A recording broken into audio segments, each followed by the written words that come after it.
एक नई वीडियो में फिर से आप सबका स्वागत है। आज ये नया लेक्चर है, ये तीसरा लेक्चर है इलेक्ट्रोकेमिस्ट्री का। और आज हम लोग इसमें क्या क्या कवर अप करेंगे, फैक्टर अफेक्टिंग कवर करेंगे, जो इलेक्ट्रोलाइट्स की कंडक्टिविटी की जो फैक्टर अफेक्ट करते हैं वो कवर करेंगे, और कोलराउस लॉ कवर करेंगे और उसके एप्लीकेशंस देखेंगे, और जो है क्वेश्चंस करेंगे एक दो। आज के लेक्चर में तो बस इतना ही रहेगा। चलिए स्टार्ट करते हैं। तो friends, factor affecting conductivity of electrolytes में सबसे पहले हम लोग देखेंगे इंटर आयनिक अट्रैक्शन। इंटर आयनिक अट्रैक्शन को इंटर आयनिक अट्रैक्शन हम लोग सबसे पहले देखेंगे कि अगर हम लोग इंटर आयनिक अट्रैक्शन सॉल्यूट के आयंस का बीच का बढ़ाते हैं तो कंडक्टेंस जो है वो कम हो जाता है। इसका कहने का मतलब ये है कि अगर हम लोगों ने कोई सॉल्यूट लिया और उसके अंदर जो आयंस होंगे, ये सब जो है समझिए ये सब आयंस हैं, ठीक, ये आयंस है। अगर इन आयंस के बीच का अट्रैक्शन अगर ज़्यादा है, मतलब कि ये आयन और ये आयन एक दूसरे को ज़्यादा अट्रैक्ट कर रहा है, तो इसकी जो कंडक्टेंस पावर होगी वो बहुत कम होगी। और यहीं पे देखें कि ये आयन और ये आयन बहुत दूर है, मतलब ये काफ़ी दूर है, इसके कंपैरिजन में काफ़ी दूर है, इसीलिए जो इन दोनों के बीच के अट्रैक्शन जो है वो ज़्यादा है। मतलब इन दोनों के बीच की अट्रैक्शन जो है एक दूसरे को कम अट्रैक्ट कर पा रहे हैं, तो इन दोनों के बीच की कंडक्टेंस जो है वो ज़्यादा है।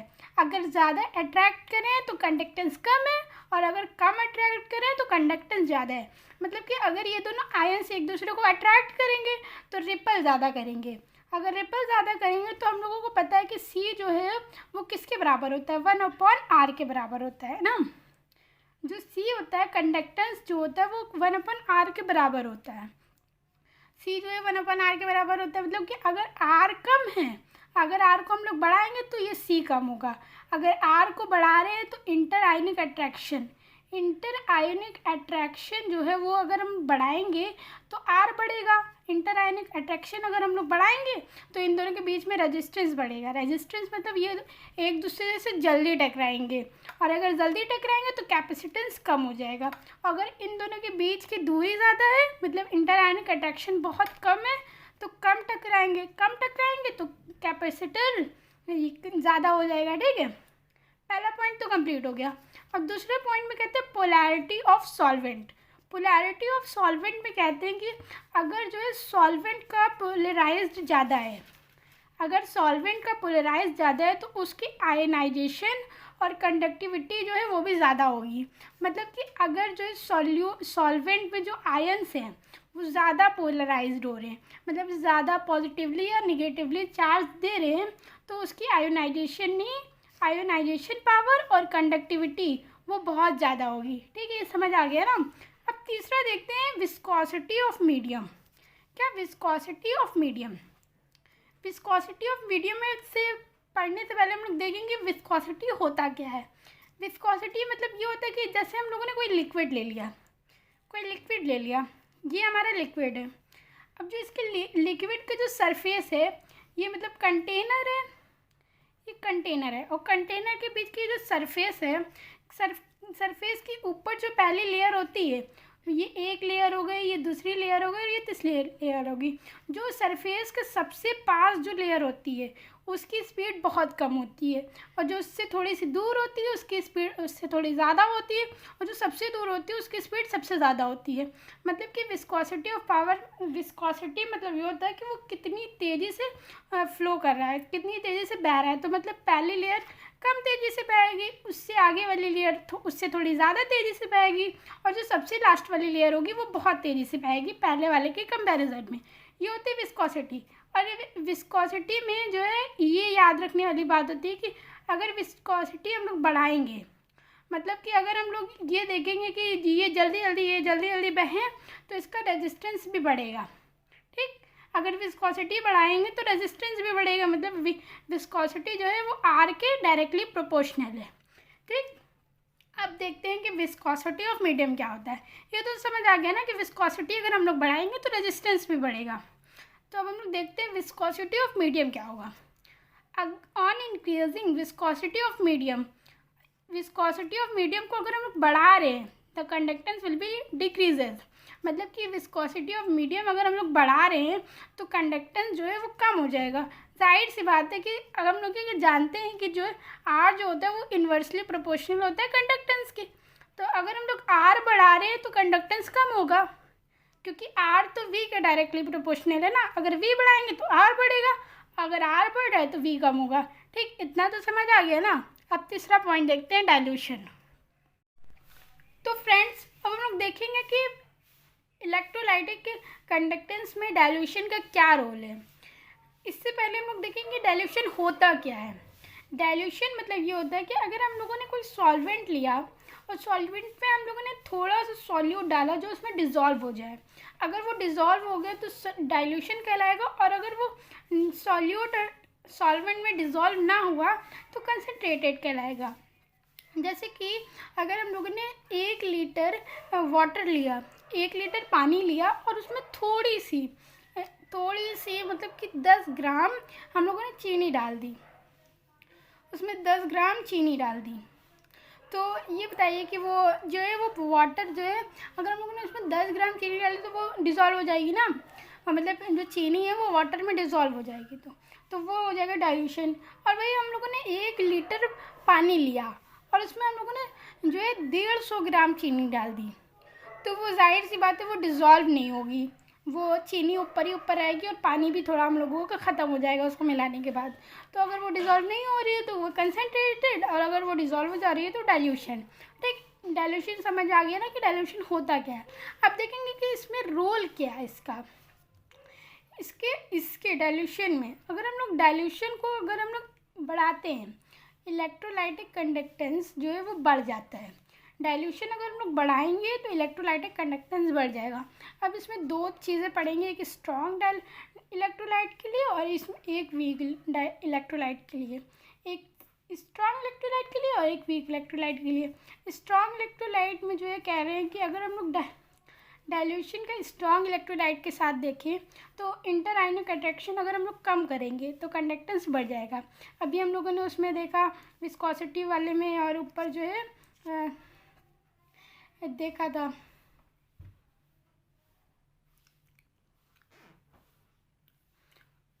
एक होता है वीक इलेक्ट्रोलाइट के लिए। डाइल्यूशन के साथ अगर वीक इलेक्ट्रोलाइट ले लें, डाइल्यूशन के साथ अगर वीक इलेक्ट्रोलाइट ले लें तो डिग्री ऑफ डिसोसिएशन वो अगर बढ़ रहा है, अगर हम लोगों ने डाइल्यूशन के साथ वीक इलेक्ट्रोलाइट ले लिया तो डिग्री ऑफ डिसोसिएशन बढ़ेगा, क्योंकि वीक इलेक्ट्रोलाइट में डिग्री ऑफ डिसोसिएशन पार्शियली होता है। ठीक, तो ये बढ़ेगा। डिग्री ऑफ डिसोसिएशन अगर बढ़ रहा है तो इसका मतलब कि कंडक्टेंस भी बढ़ रहा है। और तीसरा होता है कि स्पेसिफिक कंडक्टेंस को जो है डाइल्यूशन में अगर देखिए, स्पेसिफिक कंडक्टेंस को अगर डाइल्यूशन में देखिए और वो कम हो, तो अगर वो कम हो तो वो किस वजह से कम होता है, जो सॉल्यूशन होगा, मतलब 1 लीटर या 1 ml जो सॉल्यूशन के अंदर जो आयंस प्रेजेंट होंगे, मतलब यहाँ जो हम लोगों ने सॉल्यूशन बनाया चीनी और वाटर को घोल के जो हम लोगों का शरबत बना था, शरबत में जो आयंस होंगे वो कम होंगे, शरबत के आयंस वो कम हो जाएंगे। अगर हम लोग स्पेसिफिक कंडक्टेंस कम कर रहे हैं तो शरबत के आयंस जो है वो कम हो जाएंगे। ठीक है। और चौथा ये होता है कि इक्विवेलेंट कंडक्टेंस और मोलर कंडक्टेंस को अगर हम लोग बढ़ा रहे हैं, इक्विवेलेंट कंडक्टेंस और मोलर कंडक्टेंस को डाइल्यूशन में बढ़ा रहे हैं, तो जो है डाइल्यूशन नॉर्मेलिटी का डाइल्यूशन और मोलारिटी का डाइल्यूशन कम हो जाएगा, क्योंकि इक्विवेलेंट और मोलर कंडक्टेंस किसके बराबर होता है, इन्वर्सली प्रोपोर्शनल टू n और इन्वर्सली प्रोपोर्शनल टू m के बराबर होता है ना। इक्विवेलेंट में ये इक्विवेलेंट जो है इन्वर्सली प्रोपोर्शनल टू नॉर्मेलिटी होता है, और molar conductance inversely proportional to molarity होता है। इसीलिए अगर हम लोग एक को बढ़ाएंगे तो ये जो दूसरा है वो कम हो जाएगा। ठीक, ये समझ आ गया ना। अब हम लोग देखेंगे 5वां टेम्परेचर का, इसका क्या फैक्टर अफेक्टिंग, इसका क्या रोल है टेम्परेचर। अब हम लोग देखेंगे कि टेम्परेचर का क्या रोल है factor affecting of conductivity of electrolytes में। अब इसको जानने से पहले हम लोग देखते हैं पहले एग्जाम्पल एक। इमेजिन करिए, मान लीजिए कि आप और आपकी फ्रेंड एक बीच पे गए घूमने। आप और आपकी एक फ्रेंड बीच पे अगर घूमने हो, वहाँ पे जो है आप लोगों ने देखा कि जो है ये बीच जो है बहुत गंदा है, वो बीच बहुत गंदा था मान लीजिए। तो आपकी फ्रेंड ने क्या किया, उस बीच से एक बाल्टी पानी निकाल लिया। ये बीच है, इस बाल्टी से एक बाल्टी पानी निकाल लिया। अब आपने कहा कि लाओ इस बाल्टी के पानी में देख के इसके ऊपर एक्सपेरिमेंट करते हैं, इसको फिल्टर करते हैं। उस गंदे पानी की एक बाल्टी को आपने लिया, उस गंदे पानी की एक बाल्टी को आपने लिया, ठीक, ये बाल्टी है, ये इसके अंदर गंदा पानी है। आपने क्या किया कि इसके ऊपर एक लाइट लगा दी, एक लाइट लगा दी, ठीक, वो जो लाइट नहीं आती है जो ऊपर से जलती है, तो वो लाइट लगा दी। अब उस इसको लाइट लगाने के बाद आप लोग ये बताइए कि लाइट जब ये लगाई तो इसके थोड़ी देर बाद इस पानी का टेम्परेचर बढ़ेगा कि घटेगा? ऑब्वियसली सी बात है कि इसका टेम्परेचर बढ़ेगा, क्योंकि ये जो लाइट लगाई है तो ये जो है इसको हीट देगी। जब ये लाइट लगाने से जब पानी गर्म हो जाएगा तो इसका टेम्परेचर बढ़ जाएगा। अब जब टेम्परेचर बढ़ जाएगा तो जो फोर्स ऑफ अट्रैक्शन होगा, तो इसके अंदर के जो बीच के आयन्स होंगे, वो एक दूसरे से जो है जल्दी जो है एक दूसरे के टकराएंगे। अभी हम ही लोगों को जब गर्मी लगती है, तो हम लोग इधर उधर भागते हैं ना, तो वही जब इन आयन्स को गर्मी लगेगी तो ये लोग भी इधर उधर भागेंगे। तो जब इधर उधर भागेंगे तो इन दोनों के बीच की जो फोर्स ऑफ अट्रैक्शन होगी, मतलब कि एक आयन्स इधर भाग रहा है तो वही आयन्स अगर इधर भाग रहा होगा, एक आयन्स इधर भाग रहा है तो वही आयन्स इधर भाग रहा होगा, तो इनके बीच की जो फोर्स ऑफ अट्रैक्शन पहले थी वो कम हो जाएगी। जब इधर उधर भागने लगेंगे तो उन दोनों की आयन्स के बीच की जो अट्रैक्शन ऑफ फोर्स होगा वो कम हो जाएगा। तो जब ये कम होगा तो काइनेटिक एनर्जी बढ़ेगी, क्योंकि देखो जब हम लोग भागते हैं, जब हम लोगों को गर्मी लगती है, बहुत ज़्यादा गर्मी लगती है, तो जो हम लोगों की एनर्जी होती है, हम लोगों को इधर उधर भागने की जो एनर्जी होती है वो बहुत बढ़ जाती है ना। तो हम लोगों के अंदर जो है एनर्जी जो है बढ़ जाती है, इसीलिए तो हम लोग एनर्जी की वजह से इधर उधर भागते हैं ना। तो एनर्जी हम लोगों की बढ़ जाती है, इसीलिए हम लोग एनर्जी की वजह से भागते हैं इधर उधर। वैसे आयन्स की भी एनर्जी बढ़ जाती है। अब जब आयन्स की एनर्जी बढ़ जाती है तो अब ये बताओ कि ये आयन्स है, समझिए, ये एक आयन और ये एक आयन है, इन दोनों की फोर्स ऑफ अट्रैक्शन कम हो रहा है, क्योंकि टेम्परेचर बढ़ रहा है तो फोर्स ऑफ अट्रैक्शन कम हो रहा है। टेम्परेचर बढ़ रहा है तो फोर्स ऑफ अट्रैक्शन जो है वो कम हो रहा है। इन लोगों को गर्मी लग रही है तो इन दोनों के बीच की जो आयन्स के बीच की फोर्स ऑफ अट्रैक्शन है वो कम हो रही है। अब जब फोर्स ऑफ अट्रैक्शन कम हो रही है तो विस्कोसिटी बढ़ेगी कि घटेगी? मतलब विस्कोसिटी बढ़ेगी कि घटेगी? विस्कोसिटी किसके डायरेक्टली प्रोपोर्शनल होता है? आर के। अब फोर्स ऑफ अट्रैक्शन कम हो रहा है तो आर भी कम होगा, तो जब आर कम हो रहा है तो वी भी कम होगा, ठीक। यही है टेम्परेचर का रोल। जब हम लोगों ने टेम्परेचर बढ़ाया, मतलब इसका टेम्परेचर दिया, इसको हीट दी, तो जो सॉल्यूशन है वो जो इलेक्ट्रोलाइटिक जो सॉल्यूशन है उसका सॉल्यूशन का टेम्परेचर बढ़ गया। अब जब टेम्परेचर बढ़ गया तो वो काइनेटिक एनर्जी जो है वो भी बढ़ गई, क्योंकि उन जब आयन्स को जब गर्मी लगी तो वो इधर उधर भागने लगे, तो इनकी काइनेटिक एनर्जी भी बढ़ गई। काइनेटिक एनर्जी बढ़ गई तो उन आयन्स के बीच का जो फोर्स ऑफ अट्रैक्शन है इधर उधर भागने लगे, तो फोर्स ऑफ अट्रैक्शन जो होगा आयन्स के बीच का वो कम हो गया। अब जब फोर्स ऑफ अट्रैक्शन कम हुआ तो वी भी कम हो गया। अब जब वी कम हुआ तो ये इन्वर्सली प्रोपोर्शनल किसके होता है? कंडक्टेंस के। अब जब वी कम हुआ तो कंडक्टेंस बढ़ जाएगा, है ना, सही कह रहे हैं ना। जब वी कम हुआ तो कंडक्टेंस बढ़ जाएगा, बस इतना सा है, ठीक। अब ये जो फैक्टर अफेक्टिंग जो इसके 5 पॉइंट्स थे वो तो मैंने 5 बता दिए। फ्रेंड्स अब हम लोग एक लॉ देखेंगे, कोलराउज लॉ। ये लॉ बहुत इंपॉर्टेंट है इस चैप्टर से, और इस कोलराउज लॉ से बहुत क्वेश्चन आते हैं बोर्ड में भी, और जो है IIT JEE और नीट में भी इससे क्वेश्चंस आते हैं। तो ये ऊपर की डेफिनेशन है, इससे हमें कोई मतलब नहीं, इसके मेन लॉ को हम लोग पढ़ेंगे। ऐसे ही ऊपर इसकी डेफिनेशन पढ़ लेते हैं। At infinite dilution when dissociation of electrolyte is complete infinite dilution पे जब डिसोसिएशन ऑफ इलेक्ट्रोलाइट अगर कंप्लीट हो जाए, each ion makes a definite contribution toward equivalent conductivity of any electrolyte irrespective of nature of other ions association with it। ये फालतू की definition है, ये फालतू में जो है कंफ्यूज करने के लिए, इससे हमें कोई मतलब नहीं है। मेन लॉ पे आते हैं।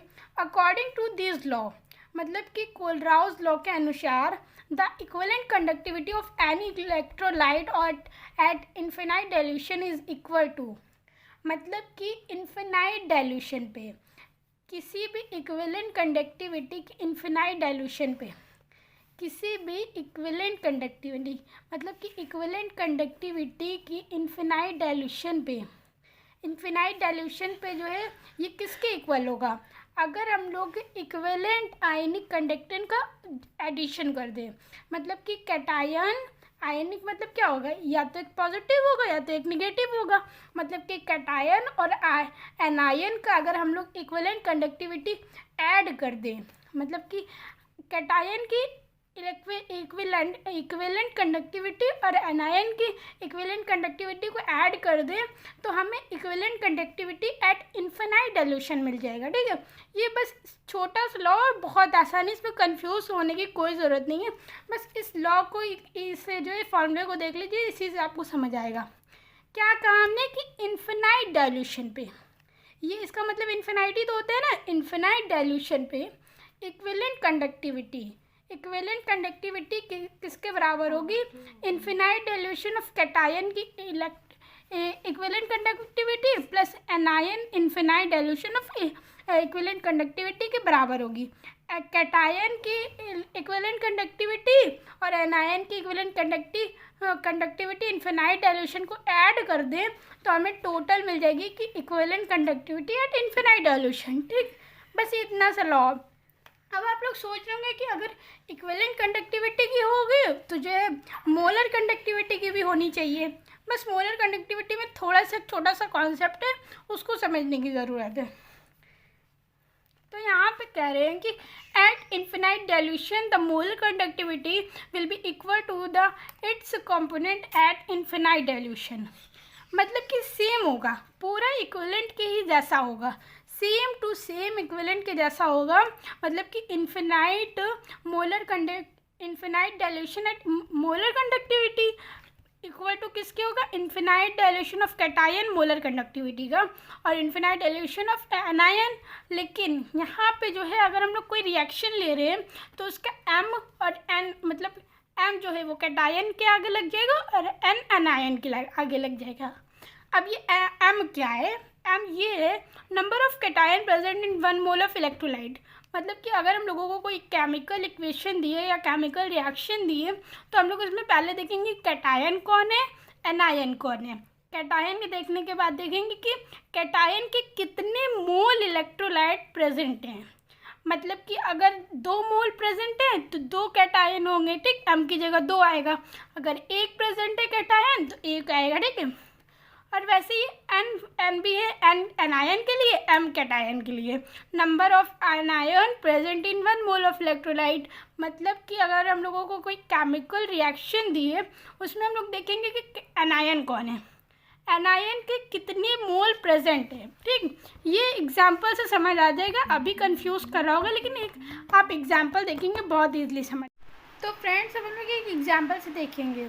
जैसे हम लोगों ने यहाँ KCl लिया, अब KCl किस में टूटेगा, K प्लस और Cl माइनस में। अब यहाँ K क्या है, कैटायन, और Cl क्या है, एनायन। जिसके ऊपर पॉजिटिव चार्ज होता है वो कैटायन होता है, जिसके ऊपर निगेटिव चार्ज होता है वो एनायन होता है। अब कैटायन के कितने मोल प्रेजेंट है, यहाँ जो आगे होता है वो होता है मोल, यहाँ जो आगे होता है वो होता है मोल। यहाँ पे कुछ नहीं था तो हमने यहाँ पे 1 मान लिया, यहाँ पे कुछ नहीं था तो यहाँ हमने 1 मान लिया। अब इसके कैटायन के कितने मोल प्रेजेंट है, 1, मतलब M मतलब कैटायन, और एनायन के कितने मोल प्रेजेंट है, 1, मतलब N मतलब एनायन, और इसके मोल कितने प्रेजेंट है, 1। बस यहाँ पे M और N का मतलब यही है। ठीक, अब हम लोग इसके कोलराउज लॉ के ऊपर 1-2 क्वेश्चंस देख लेते हैं जो कि बहुत इंपॉर्टेंट है बोर्ड्स के लिए भी और कॉम्पिटिटिव एग्जाम्स के लिए। क्वेश्चन है the ionic conductance at infinite dilution of calcium and chloride are 119 and 76 ohm inverse centimetre square mole inverse. ये किसकी यूनिट होती है? मोलर कंडक्टेंस की respectively. Calculate molar conductance and equivalent conductance of calcium chloride at infinite dilution. मतलब कि हमें equivalent conductance at infinite dilution and equivalent conductance of molar dilution या infinite dilution ये निकालना है। अब ये बताइए कि कैल्शियम, सबसे पहले हम लोग ये देखेंगे कैल्शियम क्लोराइड किस में टूटता है। Calcium chloride Ca2 plus Cl minus में टूटेगा। अब ये जो 2+ वाला है ये कैटायन हो गया, ये जो माइनस वाला है ये एनायन हो गया। अब यहाँ पे ये बताइए कि m की वैल्यू कितनी होगी। यहाँ पे कुछ नहीं है तो हम लोग यहाँ पे 1 मान लेंगे, मतलब कि यहाँ m की वैल्यू कितनी है 1, और n की वैल्यू कितनी है, n की वैल्यू भी 1 है। अब तो हम लोग ईजिली ये molar conductance at infinite dilution पे बहुत ईजिली निकाल लेंगे। ठीक, तो चलिए निकाल। तो देखिए molar conductance at infinite dilution पे क्या होगा। ये क्या होता है, m cation infinite dilution plus n anion infinite dilution. ठीक, अब हमारे m की वैल्यू क्या है 1, कैटायन क्या था Ca2 प्लस इन्फिनाइट डाइल्यूशन पे प्लस n क्या था 1, और ये एनायन क्या था Cl माइनस इन्फिनाइट डाइल्यूशन पे। ठीक, अब Ca प्लस की वैल्यू हमें दे रखी है। Ca प्लस की वैल्यू हमारी कितनी है 1 इंटू Ca प्लस की वैल्यू हमारी कितनी थी 119, और ये Cl माइनस की वैल्यू कितनी थी, मतलब क्लोराइड की वैल्यू कितनी थी 76। बस इसको जो है मल्टीप्लाई कर दीजिए। लेकिन यहाँ पे एक गलती आप मत करिएगा, यहाँ पे ये 1 की जगह 2 हो जाएगा, क्योंकि कैल्शियम क्लोराइड जो है, कैल्शियम क्लोराइड कैसे टूटता है Ca2 plus plus 2Cl minus, है ना। तो यहाँ n की वैल्यू जो है वो 2 की हो जाएगी। यहाँ पे थोड़ी सी हमसे मिस्टेक हो गई है, आप लोग ध्यान रखिएगा। यहाँ n की वैल्यू कितनी है 2, तो यहाँ पे हम लोग 2 से मल्टीप्लाई करेंगे। ठीक, यहाँ पे 2 से मल्टीप्लाई करेंगे बस, और अब तो बहुत ईजी हो जाएगा। 119 प्लस 2 का 76 से मल्टीप्लाई करेंगे तो कितना आ जाएगा 152। ठीक, और जब इसको ऐड करेंगे तो 1 और ये 6 7 और ये हो जाएगा 2। ठीक, 272 आ गया, 271 आ गया। ये हमारा क्या आ गया, molar conductance at infinite dilution. क्या आ गया, molar conductance at infinite dilution. अब एक फॉर्मूला होता है molar conductance at infinite dilution equal to equivalent conductance at infinite dilution into valency factor. ठीक, अब हम लोग इस वाली इक्वेशन का वैलेंसी फैक्टर निकालेंगे। वैलेंसी फैक्टर मतलब ये होता है कि जो 2 प्लस या 12, ये जो प्लस या माइनस जो जितने चार्ज होते हैं वो होते हैं वैलेंसी फैक्टर। अब यहाँ तो चाहे एक ये प्लस का निकाल लीजिए या तो माइनस का निकाल लीजिए, किसी एक का निकाल लीजिए। अगर हम लोग प्लस का निकालेंगे तो कितने प्लस हैं, 2 प्लस है, तो वैलेंसी फैक्टर कितना हो गया 2। तो अगर कोई कहेगा कि हमें माइनस से निकालना है तो माइनस से निकालेंगे तो कितने माइनस है 1, और यहाँ 2 से मल्टीप्लाई करेंगे तो इसका वैलेंसी फैक्टर कितना आएगा 2, मतलब दोनों ही तरफ से सेम आना चाहिए। तो वैलेंसी फैक्टर कितना आया 2।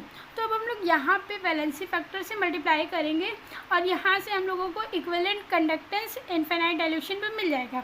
इसकी वैल्यू हम लोगों ने अब यहाँ निकाली है 271, और ये हमें निकालना है इन्फिनाइट डाइल्यूशन पे equivalent conductance into valency factor अभी यहाँ निकाली है 2। तो अब ये 2 को इसको डिवाइड कर देंगे, 271 divided by 2 equal to infinite dilution equivalent dilution at infinite. ठीक, equivalent conductance at infinite dilution. तो उसको डिवाइड करने पे आएगा 235.5। ये हमारा आएगा equivalent conductance at infinite dilution. बस हम लोगों को यही निकालना था, यही दोनों निकल गया। ये क्वेश्चन बहुत इजी था, समझ आ गया ना कि ये कोलराउस लॉ क्या कहता है, और उसी से हम लोगों ने क्वेश्चन कर लिया।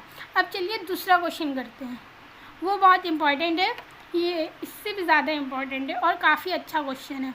उससे आपके सारे फॉर्मूलेज भी रिवाइज हो जाएंगे और सारे कॉन्सेप्ट भी क्लियर हो जाएंगे। फ्रेंड्स, ये क्वेश्चन नंबर 2 है, ये बहुत इंपॉर्टेंट है। क्वेश्चन नंबर 2 बोर्ड के लिए क्वेश्चन में कह रहा है कि calculate molar conductance at infinite dilution oxalic acid and given data is ये मतलब गिवन डाटा दिया है, उसमें से हम लोगों को ऑक्सैलिक एसिड का मोलर कंडक्टेंस निकालना है, वो भी इन्फिनाइट डाइल्यूशन पे। तो ऑक्सैलिक एसिड का फॉर्मूला ये होता है, मॉलिक्यूलर फॉर्मूला H2C2O4। ठीक, अब हम लोग देखेंगे कि सबसे पहले हम लोगों को निकालना क्या है, मोलर कंडक्टेंस निकालना है। किसका? H2C2O4 का। ठीक, ये निकालना है। अब ये देखेंगे मोलर कंडक्टेंस, ये जो गिवन डाटा है वो सब मोलर कंडक्टेंस में होना चाहिए, लेकिन यहाँ पे ये वाला और ये वाला इक्विवेलेंट कंडक्टेंस में, तो इन दोनों को मोलर कंडक्टेंस में पहले कन्वर्ट करेंगे। ठीक, अगर हम लोग N2C2O4 की बात करें तो ये वाला एक फार्मूला होता है ना, ये वाला फार्मूला मैंने बताया था कि molar conductance at infinite dilution equal to equivalent conductance at infinite dilution into valency factor, है ना, ये फार्मूला होता है ना। अब इसकी हेल्प से हम लोग ये जो है इसको इक्विवेलेंट कंडक्टेंस को मोलर कंडक्टेंस में चेंज कर लेंगे। तो अगर हम लोग इसकी इक्वेशन लिखें, मतलब इसकी रिएक्शन लिखे Na2C2O4 का रिएक्शन लिखे, तो ये किस में टूटेगा? एक तो 2Na+ में टूटेगा और प्लस में 2C2O4 2- में टूटेगा, है ना। ये ऐसे ही टूटेगा, ये मतलब हो गया कैटायन और ये हो गया एनायन। अब इसका वैलेंसी फैक्टर कितना है? वैलेंसी फैक्टर मतलब कि पॉजिटिव चार्ज और निगेटिव चार्ज, किसी को एक को ले लेंगे। अगर हम पॉजिटिव को लेंगे तो 2 × 1 प्लस कितना हो गया? 2 हो गया। 2 वैलेंसी फैक्टर कितना आ गया? 2। ठीक, अब वैलेंसी फैक्टर तो हमें आ गया। मोलर कंडक्टेंस निकालने के लिए क्या करेंगे? ये equivalent conductance at infinite dilution की वैल्यू हमें दी है 400 और वैलेंसी फैक्टर इसका कितना आया? 2। तो ये हो जाएगा, ये किसका मोलर कंडक्टेंस निकाल लें? Na2C2O4 का at infinite dilution equal to, इन दोनों को मल्टीप्लाई करेंगे तो 800 आ जाएगा। ये आ गया ना मोलर कंडक्टेंस में, है ना, मोलर कंडक्टेंस में आ गया। ठीक, ये हमारा ये निकल आया, ये एक निकल आया। अब दूसरा निकालते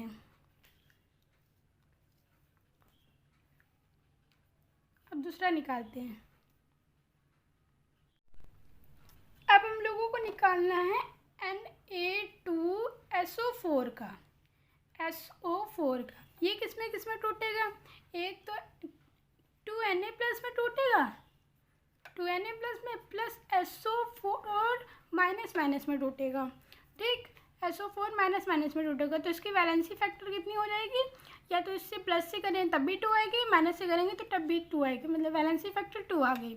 अब molar conductance at infinite dilution Na2SO4 का क्या होगा? इसकी वैल्यू यहाँ ऊपर दी गई थी 700 दी गई थी, तो 700 रख देंगे यहाँ, 700 और वैलेंसी फैक्टर कितना है? 2। अब इसको मल्टीप्लाई करेंगे तो कितना आ जाएगा? 1400। कितना आ जाएगा? 1400। सॉरी, यहाँ पे जो इक्विवेलेंट कंडक्टेंस Na2SO4 की वैल्यू दी गई थी वो 450 दी गई थी, तो यहाँ पे ये 450 नहीं रखेंगे, तो 450 रखेंगे तो ये कितनी वैल्यू आ जाएगी? 900 ओम inverse centimetre square molar inverse. ठीक, ये आ गई। तो मतलब कि हमें ये सारी वैल्यूज़ हमारी मोलर कंडक्टेंस में आ गई, ये भी मोलर कंडक्टेंस में आ गई और ये वाली भी, मतलब कि ये वाली, इसको हम लोग मोलर कंडक्टेंस में निकाल चुके हैं, इसको भी सब तो मोलर कंडक्टेंस में होगी। अब हम लोग देखेंगे कि इन सब को ऐड करने पे इन तीनों की हेल्प से हम लोग H2C2O4 कैसे बना सकते हैं, मतलब इन तीनों को ऐड करें या सब्ट्रैक्ट करें कि H2C2O4 बन जाए। तो ये देखिए कैसे होगा। अगर हमें molar conductance of infinite dilution of H2C2O4 का निकालना है तो हम लोग क्या कर सकते हैं? अगर हम लोग H2SO4 में Na2C2O4 ऐड कर दें और उसमें से क्या माइनस कर दें? Na2SO4। मतलब कि अगर हम लोग H2SO4 में ये ऐड कर दें और उसमें से ये माइनस कर दें, तो अगर हम लोग उसको माइनस करेंगे तो ये Na2 और ये Na2 कट जाएगा और ये SO4 और ये SO4 कट जाएगा, तो ये दोनों ऐड होके क्या बचेंगे, H2 प्लस में क्या है C2O4, यही तो बचेगा, है ना। अब देखो वैल्यूज़ रख दो, इसकी वैल्यूज़ कितनी थी, इसकी वैल्यू हम लोगों ने कितनी निकाली थी, ऊपर कितनी दी गई है 700 रख दो और बीच में प्लस है तो प्लस में लगा दो, और फिर Na2C2O4 की हम लोगों ने कितनी वैल्यू निकाली है 800 रख दिया, और फिर माइनस है तो माइनस कर देंगे, फिर Na2SO4 की वैल्यू हम लोगों ने कितनी निकाली है 900। ये सब मोलर कंडक्टेंस में होना चाहिए, मोलर कंडक्टेंस, क्योंकि मोलर कंडक्टेंस पूछा है। अगर इक्विवेलेंट कंडक्टेंस पूछा होता तो इक्विवेलेंट में निकालते, मोलर कंडक्टेंस पूछा तो मोलर कंडक्टेंस में निकाल लें। ठीक, अगर हम इन सबको ऐड करें तो ये कितना आ जाएगी, हो जाएगा 1500 माइनस 900, और फिर इसको मतलब माइनस करेंगे तो कितना आ जाएगा 600 ओम इनवर्स सेंटीमीटर स्क्वायर, 600 ओम inverse centimetre square mole inverse. ये आ गया ना, यही तो हमें निकालना था और ये आ गया। समझ आया ना क्वेश्चन। एक बार और आप एक दो बार और ट्राई करिएगा, एक बार प्रैक्टिस करिएगा, फिर आ जाएगा। ठीक, काफ़ी इजी है, मतलब एक बार समझने की देरी है। ठीक, आज के लेक्चर में इतना ही। अब नेक्स्ट लेक्चर में जो है हम लोग सॉल्युबिलिटी और इलेक्ट्रॉन पोटेंशियल कवर अप करेंगे। तब तक के लिए प्रैक्टिस करें, पढ़ाई करें और फिर एंजॉय करें। Bye bye, take care.